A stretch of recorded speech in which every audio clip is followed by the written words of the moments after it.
One word to describe my life as a priest: fulfilling in every way. Joyful. One word to describe my life as a priest is wonderful.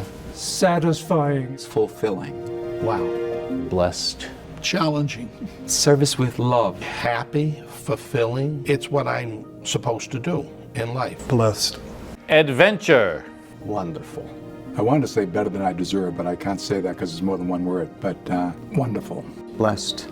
Full as in God kind of pulls everything out of your humanity in an ordinary day. Like you could go from baptizing a baby and all the joy of that to receiving a call that someone lost their mother and they want to speak to you about it. You know, it's a full experience, just to say the least.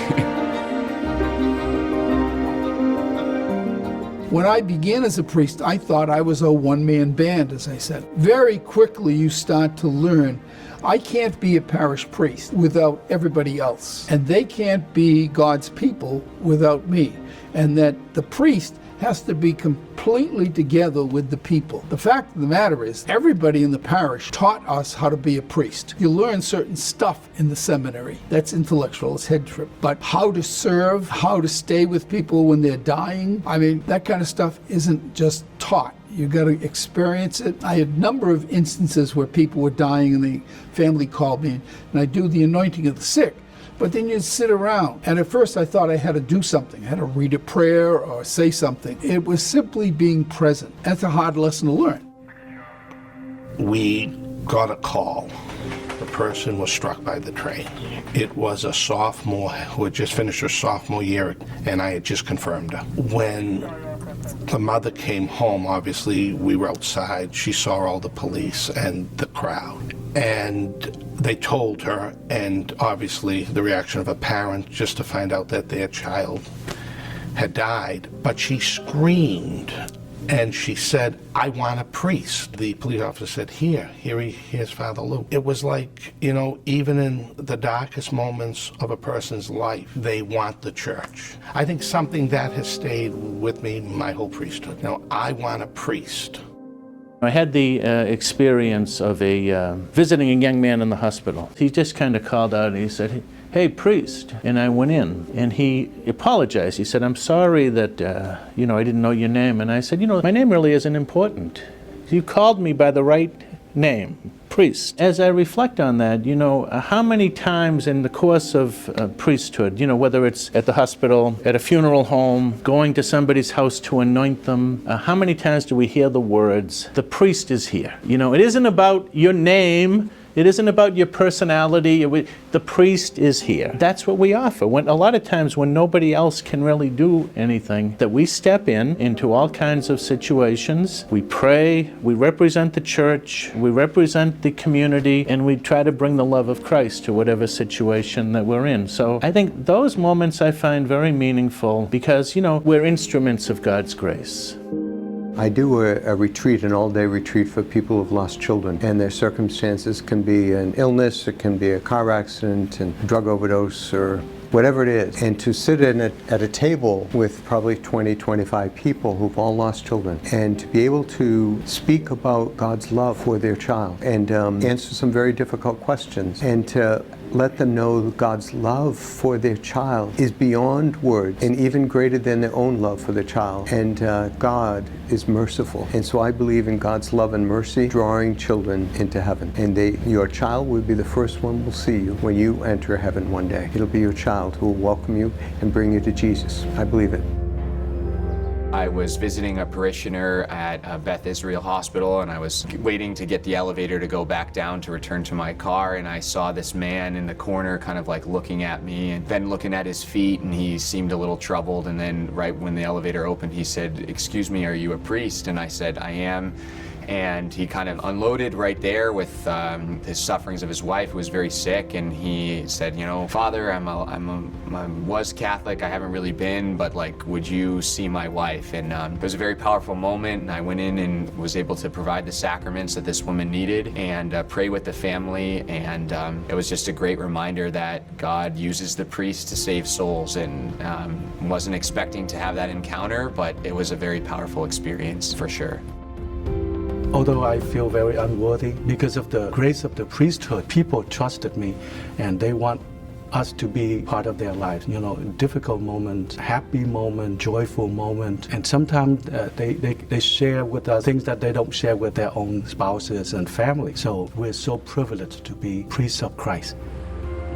I'm called to look for the lost sheep, so I think that many times people might see priests in an office or in the church waiting for them to come, and I think that as a priest, I'm called to do the opposite, to go and look for them, to go out, open the doors of the church so they can come in, but also open the doors of the church so I can go out myself and go and look for them. The Cardinal said in a homily of the ordination, to be a father for those who need a father. And I think that this is my main mission. No? And many people might not know that they need a father, and I have to be present there for them as well. So to look for those who are lost.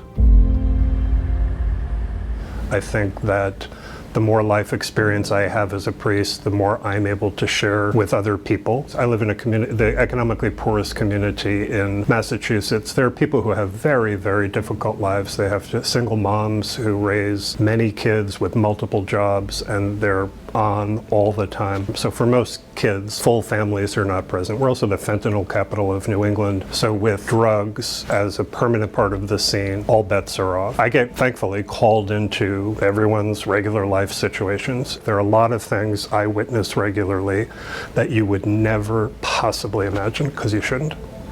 I'm highly aware that God is working through me in daily interactions, in the sacraments. I mean, there's lots of challenges about the priesthood today. I think the most difficult part, though, is knowing that many of your people that God has entrusted to you have left the church for a variety of reasons, and you're responsible to try to bring them back. We're ordained to seek out the lost, and sometimes it keeps me up at night knowing that there's people starving for love that I haven't reached yet.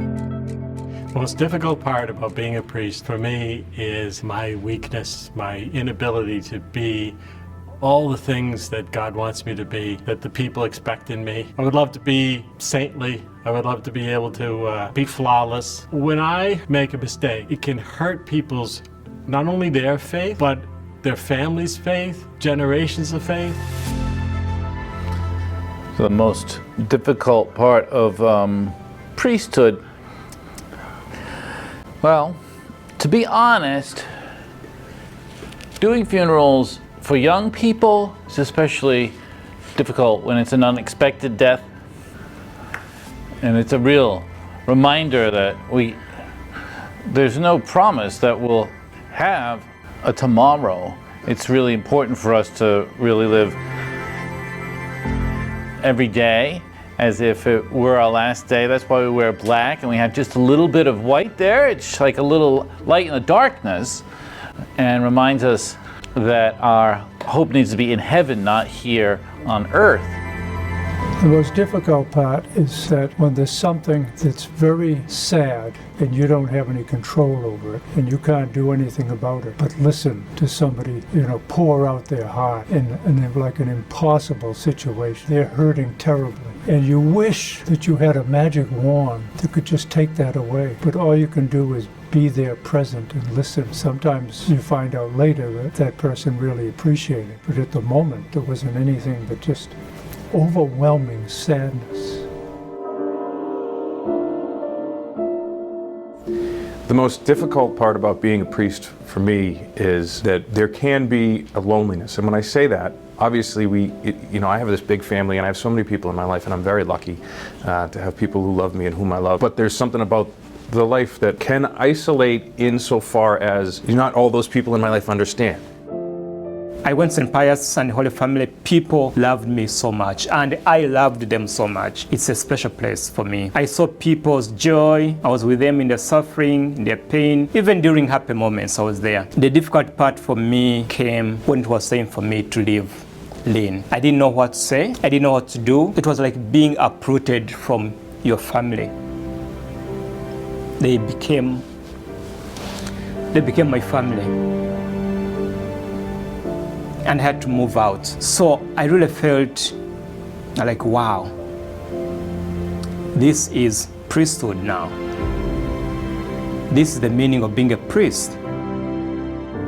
I go to a place, become member, a part of that place, And then I have to literally uproot myself from that place so that I can be planted in another place. And that, my friend, is very, very difficult for me.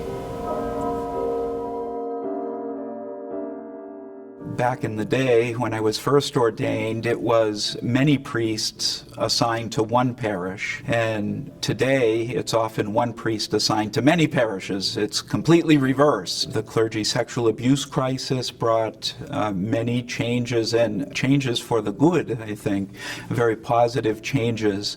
And so now part of my ministry has to be ensuring that children and other people who are vulnerable are safe, and that there can be no more basic responsibility than that. They can't hear the gospel of Christ if they're not safe.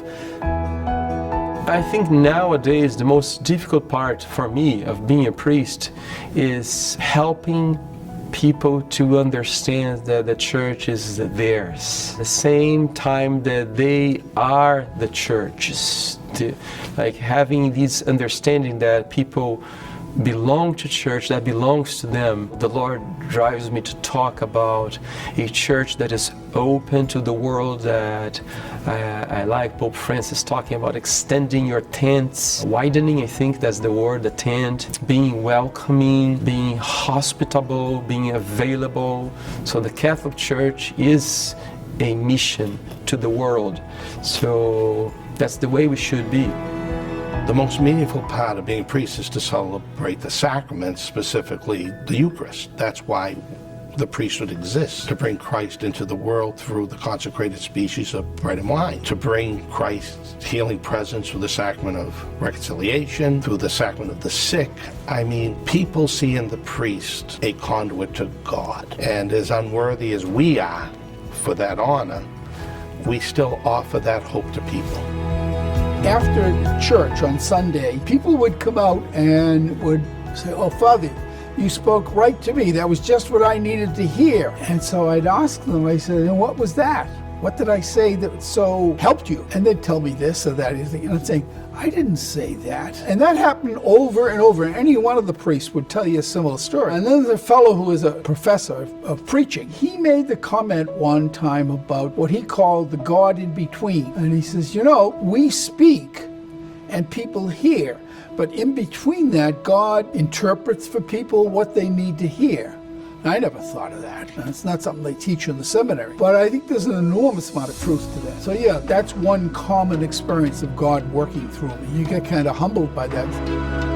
The most meaningful part of my ministry as a priest is to be with the people, to journey with the people, to be with them, to be present, to listen to them. Yes, I may not solve all their problems. I cannot. I may not even change their suffering, may not even end their pain, but to be present to them, to hold the space for them, say, okay, I'm here. When they share with me their deepest longing, when they share with me their fears, their joys, their sadness, their struggles, issues in their families, and they entrust that to me that is priceless.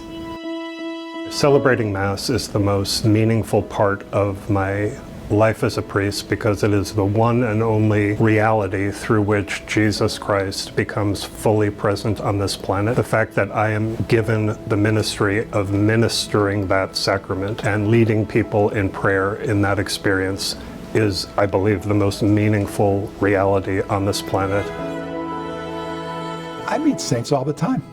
I mean, the people I've encountered during my life's journey, incredible. And they have taught me so much more about what it means to be a Christian, a disciple of Jesus, than I've ever taught them, I think. And so I think those are the miracles that people, despite some of the ups and downs of life, they keep the faith. I have had people in my parish who, behind the scenes, are going through a lot of struggles, but you would never know. They're the first person to volunteers when you need some help with a project. In the St. Vincent de Paul Society, they're doing all sorts of wonderful things. That's why probably my motto is be slow to judge and quick to forgive, because you never know what's going on behind the scenes in someone's life.